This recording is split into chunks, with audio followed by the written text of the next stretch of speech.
kesalahan pilihan raya. So perkara ini tidak boleh dirayu kalau tersilap saya lah. Betul, correct me if I'm wrong. Tetapi PRK akan berlaku dalam masa yang terdekat. Okay, so adakah PRK ini akan berlaku sekali serentak dengan PRU di Kuala Terengganu? Ada kemungkinan. PRN di Kuala Terengganu ada kemungkinan. Ada kemungkinan bahawa perkara ini akan diadakan serentak, bergantung kepada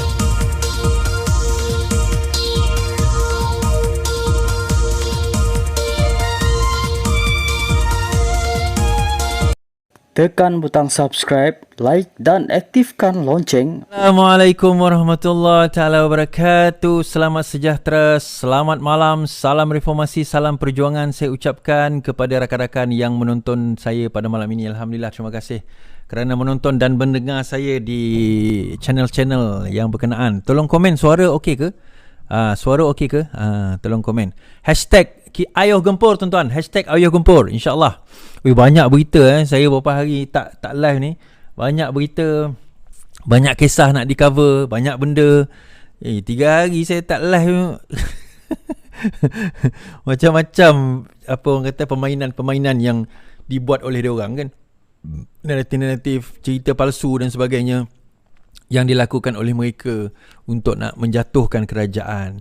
Terbaru kawan saya call, dia kata, "Is, betul ke engkau cakap apa orang kata bulan Ogos ni kerajaan Madani ni akan jatuh?" Kata. Cakap, bila masa aku cakap? Aku dah cakap Dia kata, "Ya, ada kau cakap, ada dalam grup dekat Negeri Sembilan, dia dalam grup terkata kau kata."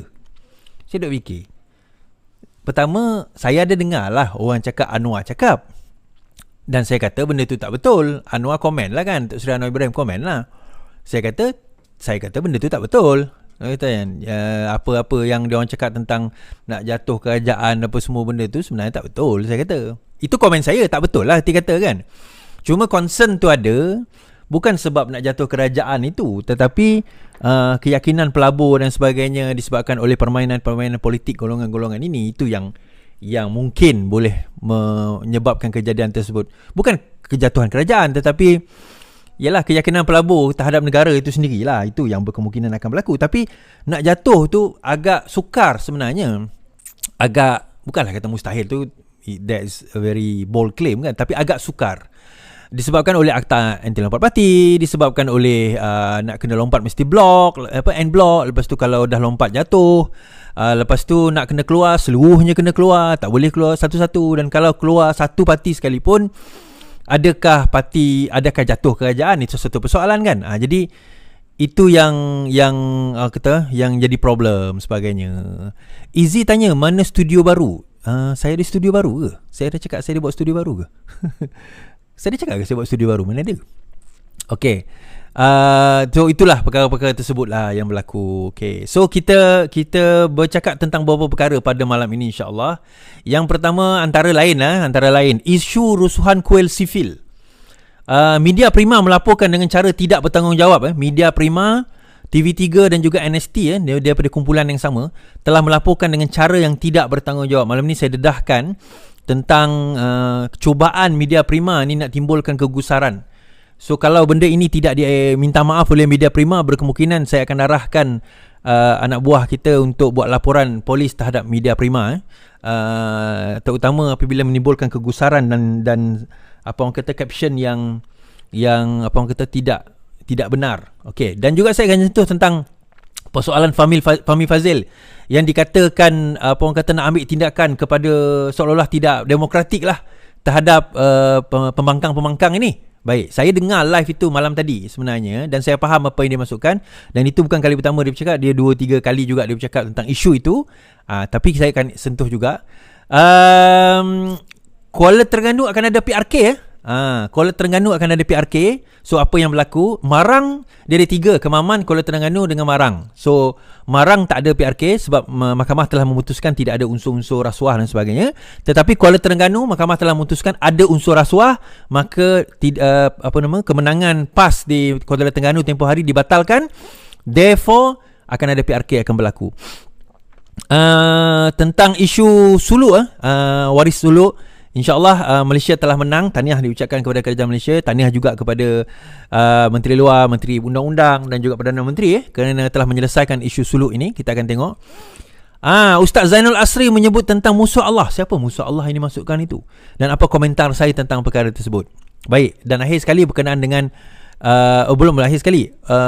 PAS kata dia keluar kenyataan, kalau sekiranya nak jadi calon tak boleh ada dosa besar. Soalan saya dalam Facebook saya kata, kalau dia fitnah tu kira dosa besar tak? Fitnah dikira berdosa besar tak? Adakah Sanusi tak boleh bertanding sebab Sanusi kalah fitnah dengan Mahfuz itu? Timbul persoalan. Last sekali tentang muda. Kenapa muda mula menyerang kerajaan perpaduan dan muda dilihat semakin mesra dengan atuk, bukan semakin mesra, berada bersama dengan atuk di Korea. Ada gambar yang tersebar. Lama cerita ni abang kata panjang cerita kita malam ni tuan-tuan. Saya tak tahulah boleh cover ke tidak dalam tempoh 1 jam ni. Baik, kita bawa berita ni dahulu berkenaan dengan rusuhan di Kuil, rusuhan sivil di Kuil ni. Now, keluar daripada media Prima mengatakan bahawa 17 orang yang terlibat dalam rusuhan Kuil yang menyebabkan kematian arwah Adib telah dibebaskan oleh mahkamah. Ini dia tinggal macam tu je. Jadi ada di kalangan kegusaran, di kalangan rakyat, dia kata jadi kerajaan ini membebaskan pembunuh Adib lah ya. Kejam, teruk kerajaan ni. Dia macam nak timbul seolah-olah macam tu lah umpama sentimen nak diwujudkan. Jadi dalam bayangan siapa yang tak baca artikel tu, dia baca dia punya heading saja, dia duk bayangkan bangsa lain, bangsa India lah, sebab itu Kuil melibatkan orang India. Bangsa India ni yang dibebaskan ni, nampak sangat kerajaan sekarang ni tunduk kepada orang bukan Melayu, cuba untuk nak ni macam mana sentimen. Rupa-rupanya tuan-tuan, itu satu penipuan. Kenapa saya kata penipuan? Okey, dia cerita dia macam ni. Rusuhan pertama, Kuil sivil 17 dibebaskan. Siapakah yang dibebaskan? Tertuduh itu adalah Akmal Izzat Aziz, Nurul Ismawis Isahuddin, Hasnim Shah Samsudin, Saifullah Abdullah, Ridwan Syekh Ruslan, Irwan Nordin, Khairi Abdul Rashid, Rozaihan Zakaria, Kayum Faizal, Ashraf Faizal, Absal Istrin Abdullah, Jalil Taib, Khairul Anwar Zabidi, Zamri Said, Sukri Razali, Nur Azmi Abdul Ghani dan Syahril Daniel Sajil. Jadi yang ni nama Melayu ke nama India ni? Akhirnya rupanya cerita pembebasan itu, cerita dia macam ni. Mahkamah Magistrate Petaling Jaya membebaskan 17 individu tanpa memanggil mereka membela diri terhadap pertuduhan merusuh di Kuil Seri Mahariam pada 2018. Nama-nama yang saya sebutkan tadi tu, nama Melayu semua, berusia antara 24 hingga 47 tahun. Mereka dituduh di bawah Seksyen 148 kerana merusuh dan memiliki senjata berbahaya. Kesalahan itu didakwa di antara jam 2 hingga 5 pagi. Setelah kejadian, Menteri Dalam Negeri ketika itu, Muhyiddin Yassin, berkata polis mendapati kumpulan itu diupah oleh peguam yang bekerja untuk pemanju yang memiliki tanah itu. Ada pemanju yang upah dia orang. Dalam keputusan hari ini, Magistrate Iskandar berkata pihak pendakwa gagal membuktikan kes prima facie terhadap insiden itu. Ketika dihubungi peguam individu itu S. Kirtihiraj. So peguam 17 orang Melayu ini India tuan-tuan. Berkata mahkamah mendapati pihak pendakwaan gagal mengenal pasti identiti tertuduh kerana kejadian berlaku pada waktu pagi. Katanya mahkamah mendapati bukan hanya tiada pengenalan positif oleh saksi, keterangan mereka semasa perbicaraan peringkat pendakwaan juga tidak dapat dipercayai, tidak konsisten. Kirtiraj berkata magistrate mendapati tiada senjata diserahkan kepada mahkamah sebagai bukti. Ia menunjukkan bahawa ia dikutip daripada tempat kajian oleh saksi dan bukan dirampas daripada tertuduh, tambahnya. Peguam juga berkata tiada laporan forensik terhadap senjata yang diserahkan dan tiada pengecaman tertuduh untuk siasatan polis. 17 individu itu dituduh pada Disember 2018. Perbicaraan bersambung seterusnya dengan pihak pendakwaan memanggil 20 orang saksi. Insiden itu disusuli oleh rusuhan lain yang membawa kepada kematian Muhammad Adib Muhammad Kasim. So awal ni dia ada rusuhan itu. Ini insiden pertama tuan-tuan. Bukan yang menyebabkan kematian itu. Itu rusuhan yang pertama. Dia ada yang kedua yang menyebabkan kematian. Jadi persoalan sekarang ini, so ini tentang apa? Pembebasan apa? Pembebasan ini berlaku terhadap 17 orang Melayu ini, budak-budak Melayu ini, yang dikatakan diupah oleh peguam yang nak pemanju yang nak ambil tanah kuil tersebut. Tetapi apa yang berlaku, ke-17 mereka tak boleh dikenal pasti oleh saksi, tidak ada bukti yang directly bagi tahu bahawa mereka terlibat ataupun terbabit dalam rusuhan tersebut. Secara teknikalnya tak ada. Jadi dalam mahkamah, bila kita tengok prosedur, bila tidak ada bukti-bukti yang mengarah ke arah yang dituduh itu sebagai bersalah, maka kena didapati tidak bersalah. Fair lah. Adakah lain lah kalau ada CCTV ke, even eyewitness sendiri pun berbeza pandangan dalam hal ini. Jadi akhirnya tutup kes ini, tuan-tuan. Orang tak boleh kata kerajaan ini telah membebaskan pembunuh Adib dan sebagainya. Yang ini kes pertama sebelum kejadian pembunuhan, apa orang kata, kematian arwah Adib tu. Ini rusuhan yang pertama. This is the first rusuhan. Dia ada satu lagi kes yang lain berkenaan dengan perkara ini. Habis, faham jadi ambil bahagian ni. Kalau ada orang bangkitkan isu lagi, ini jawapan dia. Dan harap faham tentang perkara tersebut. So dah habis dah cerita kat situ. Kalau ada siapa yang komen yang sebaliknya, maka engkau memang tak tahulah undang-undang ni. Minta maaf aku katalah kan. Yang sebaliknya. Baik. Ayat kita beralih kepada yang kedua berkenaan dengan apa isu apa, tuan-tuan? Kuala Terengganu telah dibatalkan. Ahli Parlimen PAS Kuala Terengganu telah dibatalkan kemenangan beliau dan pada hari ini telah diarahkan oleh mahkamah untuk nak membuat untuk buat PRK. Boleh rayu tak boleh rayu dah. Berkenaan dengan kesalahan apa orang kata, kesalahan pilihan raya. So perkara ini tidak boleh dirayu kalau tersilap saya lah. Betul, correct me if I'm wrong. Tetapi PRK akan berlaku dalam masa yang terdekat. Okay, so adakah PRK ini akan berlaku sekali serentak dengan PRU di Kuala Terengganu? Ada kemungkinan. PRN di Kuala Terengganu ada kemungkinan. Ada kemungkinan bahawa perkara ini akan diadakan serentak, bergantung kepada SPR lah. Bergantung kepada kehendak SPR. Baik, kita baca. Mahkamah batalkan kemenangan PAS di Kuala Terengganu. Mahkamah Pilihan Raya di Kuala Terengganu membatalkan kemenangan ahli PAS Ahmad Amzad Hashim di Kuala Terengganu pada PRU 15.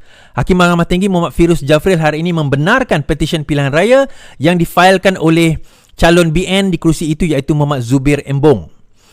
Peguam Amzad Farizal Husup mengesahkan keputusan itu. Keputusan pilihan raya bagi Kuala Terengganu tidak sah dan diketepikan, katanya. Farizal berkata pihaknya akan memfailkan permohonan agar keputusan itu ditangguhkan sementara menunggu rayuan di Mahkamah Persekutuan. Pada 3 Januari, BN memfailkan petisyen untuk membatalkan keputusan pilihan raya di kerusi Parlimen Kuala Terengganu, Marang dan Kemaman mengikut Akta Kesalahan Pilihan Raya. So kalau kita tengok ada 3 parlimen yang terlibat iaitu Kuala Terengganu, Marang dan juga Kemaman. Marang ni hadilah. Pengerusi UMNO Tengku Ahmad Zahid kemudian dilaporkan berkata, antara isu yang dibangkitkan dalam petisyen ini adalah dakwaan PAS menyogok pengundi menerusi bantuan keuangan daripada negeri, iaitu program iPencen, iBela dan iSiswa di antara 15 hingga 17 November lalu. Mahkamah hari ini turut mengekalkan kemenangan Presiden Abdul Hadi Awang di kerusi Marang. Jadi Hadi tak terlibat, maksudnya tak didapati didapati tidak bersalah dan kekal kerusi tersebut. Tapi Kuala Terengganu didapati telah melanggar melanggar petisyen, melanggar Akta Pilihan Raya dan petisyen itu diterima. Selain Kuala Terengganu, Marang dan Kemaman, BN juga memfailkan petisyen terhadap Gua Musang, Putrajaya, Masjid Tanah dan Sengamat. Bagaimanapun, mahkamah sebelum ini telah menolak petisyen terhadap kerusi Putrajaya. So Putrajaya boleh menang, setinggal Kuala Terengganu kalah, Marang menang, Kemaman saya tak pasti sama ada apa yang berlaku kepada Kemaman. So basically apa yang berlaku, tuan-tuan, dalam kes ini kita dapati bahawa terdapat unsur rasuah yang ataupun suapan yang berlaku sewaktu pilihan raya di Kuala Terengganu yang secara jelas telah berlaku sewaktu PAS memerintah, dan disebabkan oleh itulah maka petisyen tersebut diterima dan akhirnya pihak Kuala Terengganu ini ataupun PAS Kuala Terengganu ini digugurkan jawatan sebagai ahli parlimen dan akan berlaku pilihan raya semula.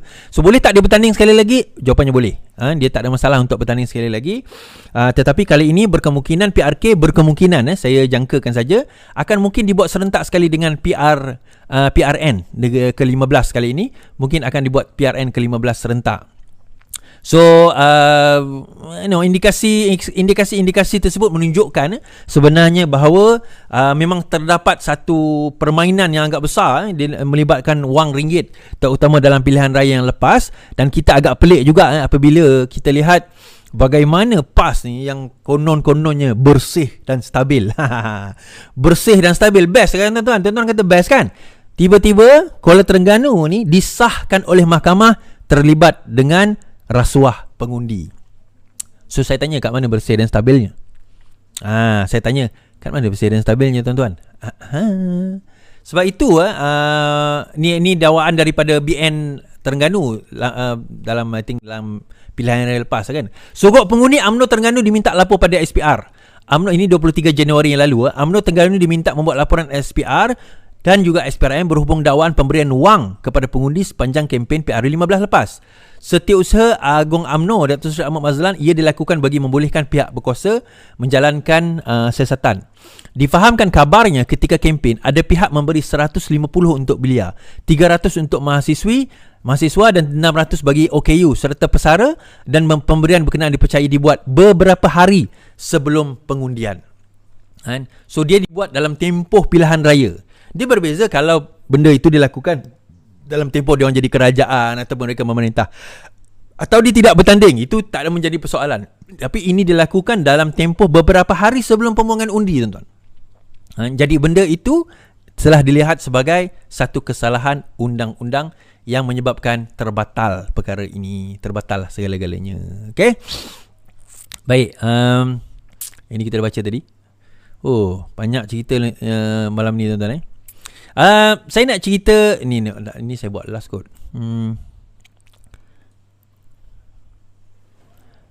Hari tu kan, tuan, ini satu cerita barulah.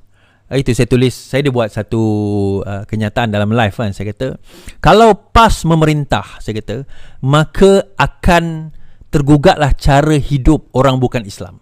So orang PAS tak puas hati, termasuk saya berterupa PAS tak puas hati. Dia kata Iswardi cuba menimbulkan huru-hara, Iswardi cuba nak menghancurkan perpaduan dan sebagainya. Ini adalah satu tuduhan berat kepada PAS. Baik, saya nak tanya orang PAS lah. Saya kata dia akan menjadi satu ancaman kepada cara hidup orang bukan Islam. Saya teringin juga nak berdebat dengan orang yang kata saya sebegitu sebegini kan. Dia kata saya ni nak cuba memecah belahkan. Tak. PAS tak mengaku ke yang PAS boleh melakukan demikian? PAS dah mengaku ke? PAS tak mengaku ke? Baik, saya bawa dekat Kelantan baru-baru ini, seorang wanita bukan Islam yang memakai seluar pendek, di dalam kedainya sendiri dia denda. Jumlah denda tu tak penting lah, RM50 je, tapi dia denda. Saya bawa. Bapa wanita bayar RM50 kompaun untuk wanita berseluar pendek. Bapa angkat kepada wanita bukan Islam yang dikompaun oleh MPKB kerana memakai seluar pendek. Saya sudah bayar kompaun yang diperkenalkan oleh MPKB terhadap anak saya dan saya mohon isu ini tidak dipolitikan. Ya, bapa dia kata tak nak dipolitikan. Sebab, kenapa tuan-tuan? Itu saya kata, ini bukan Islam, bukan Melayu. Pakai seluar pendek bukan berdosa pun pada agama dia. Itu dah kebiasaan dia. That's norm bagi dia. Yang tak biasa kita, yang tak tahu kita. Tapi akhirnya bila benda ini dah dipoliskan, dan yang nak saman dia pula adalah bukan majlis agama pun. Ialah majlis agama tak ada kuasa kepada orang bukan Islam. Majlis bandaraya. Majlis bandaraya, tuan-tuan. Apa? Saya malah nak persoalkan tentang bidang kuasa majlis bandaraya lah. Tapi majlis bandaraya ada kuasa nak menentukan pakaian apa kita pakai ke? Kalau pakaian itu indecent, dia ada satu undang-undang indecent, maksudnya kita berbogel dan sebagainya, itu indecent dalam keadaan kita sedar, itu satu kesalahan indecency. Itu satu kesalahan jenayah, indecent. Tapi pakaian dia yang tidak decent, yang biasa saja kita kata, pakaian biasa bagi dia lah. Mungkin bagi kita tak biasa, tapi bagi dia itu biasa. Kepada orang bukan Islam dalam bangsa dia sendiri dan sebagainya, sekarang ini didenda. Of course, bapa angkat dia kata tak nak panjangan, tak nak politikan. Kita faham lah. Dia berasa takut, tuan-tuan. So, hujah saya yang mengatakan bahawa akan mengubah lifestyle orang bukan Islam, saya bawa hujah yang pertama ni pun dah cukup dah. Belum saya bawa lagi yang denda sebab pakai seluar pendek orang Melayu main bola dekat Kelantan. Saya cerita tentang tutup nombor kedai judi nombor ekor yang berlesen, kita kata. Oh, dia kata bagus kita tutup kedai judi ni. Dah jelas dekat kedai judi tu besar-besar tulis bahawa apa? Orang Islam tidak dibenarkan masuk. Yang beli tu obviously orang bukan Islam lah. Soalan saya kepada orang PAS, kalau kamu memerintah di mana-mana negeri lah, Selangor ke Negeri Sembilan ke Kuala Lumpur, adakah kamu akan menutup pusat judi? Kalau PAS kata, tak, kami tak menutup pusat judi sebab kami menghormati orang bukan Islam, mana perjuangan kamu? Kalau dia kata, ya, kami akan menutup pusat judi tersebut, jadi betul lah kamu akan mengubah cara mengancam dan juga mengubah cara hidup orang bukan Islam. Dia kata tak, kami tak akan ubah. Jadi apa beza kamu dengan kami? Kami sama je. Kami tetap kata orang Islam tak dibenarkan masuk. Dan kita kena ingat tuan-tuan, dia banggalah dia tutup pusat judi dekat Kedah, dia bangga tutup pusat judi dan hiburan dekat Kelantan. Tapi judi ni tuan-tuan online. Judi ni sekarang online. Orang Melayu kita dia tak beli judi secara offline. Dia tahu offline tu tak boleh pergi genting, tak boleh dekat kedai yang sewaktu dengannya tak boleh. So dia beli secara online. Dan saya tak ingat saya baca kat fakta kat mana, antara pembeli tertinggi online judi ni, tahu tak apa tuan-tuan? Orang Melayu kita. Di negeri mana? Di negeri diperintah oleh orang yang kononnya mengaku dia adalah parti Islam. So tak selesai pun isu tersebut. So kalau tak selesai isu tersebut, so apa yang diorang perjuangkan sebenarnya? Sebab tu saya kata, menutup pusat judi, menutup pusat hiburan tak akan menyelesaikan masalah sosial. Tak akan menyelesaikan masalah sosial bangsa dan orang kita kalau kita tak pergi kepada core of the problem. Core of the problem tu, masalah core dia, ekonomi, pendidikan, kefahaman mereka tentang Islam yang sebenar. Saya nak cerita tuan-tuan, saya pergi Kelantan minggu lepas kan, dekat weekend lepas saya pergi Kelantan. Kami ada 3 kereta kami naik, kami naik 3 kereta. Kereta saya 4 wheel. Budak yang langgar dekat Kota Baru, ni cerita kat Kota Baru ni, dekat depan hotel saya, ada budak tu langgar kereta dia. Budak tu langgar, Allah, saya tak boleh tunjuk gambar dia.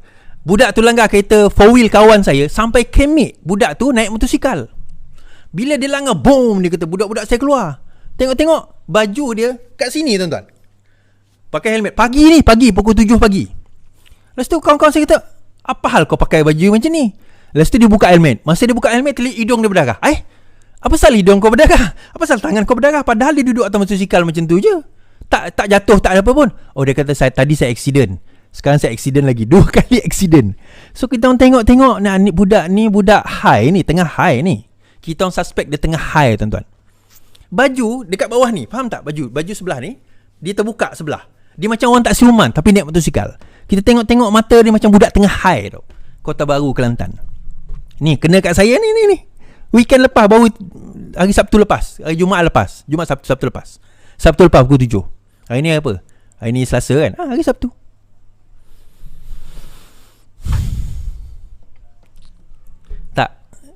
Apa penyelesaian yang korang nak settlekan dalam benda ni? Kita nak cerita 33 tahun memerintah, apa yang korang bawa? Kamu anggap benda tu tak penting? You all anggap benda tu tak penting ke? Anggap benda tu tak penting. Tetapi apa yang mereka duk sibukkan tuan-tuan sekarang ni? Dia duk sibuk cerita tentang 3R. Race, religion. Baru ini timbul satu, dia buat selawat lah. Kedah buat berselawat. Okey lah, berselawat tak ada masalah. Siapa nak selawat, berselawat lah, tak ada isu kan. Nak buat program berselawat pun tak ada isu. Perdana Menteri kita pun pernah buat program berselawat besar tuan-tuan. Dia bawa Habib Omar, dia bawa Habib Habib Omar. Lepas tu ada ulama' besar daripada banyak ulama' datang dan program itu berjalan dengan jayanya. Dan yang menariknya, bila PMX buat program itu, tak ada cerita politik pun tuan-tuan. Memang cerita dia cerita beribadah saja. Selawat, doa, tentang memang betul-betul ibadah. Tapi bila Kedah buat, di bawah Sanusi buat,